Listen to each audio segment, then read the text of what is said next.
dahil mabait tayo for today's video mga mami, ayan, at binihayaan tayo magpasalon. Thank you sponsors, sa ulitin, Charis. What? At ito na nga mga mami, at pinaupo muna nila ako dito sa Maynila dahil madami talaga silang client for today. Ayan, pang-apat ako. Kaya naman mga mami, ito at waiting mode ang lola nyo. Ito na nga mga mami, at sumabak na tayo sa unang proseso ng ating Keraban. Ayan. Keratin ribbon yung gagawin sa buhok ko dahil sabi ng isang beautician, napaka-dry daw ng buhok ko. Ikaw ba naman yung madaanan ng El Nino kung hindi magda-dry pati buhok mo? At dahil maswerte tayo for today's video mga mami, at ayan, nag-black out.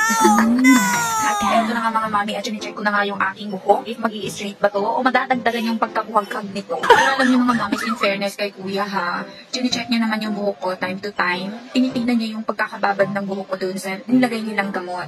So ayan, napanatag naman yung aking kalooban. And as you can see mga mami, at ayan, nagsituyuan yung mga kasama ko na nagpapa-beauty din. Yung iba na sa labas na dahil wala pa rin kuryente as this moment. And after 1 hour mga mami, ayan na, at nagka-electricity na. Thank you Lord. And finally mga mami, ayan, binoblower na ako sa wakas. What? Ano naman i-blower yung aking buhok mga mami ay eto na, nilagyan na nila ng Keratin Brazilian yung aking buhok. Wow! Ito na rin mga mami yung glass na ilalagay dito sa aking buhok. And then, wala, tapos na.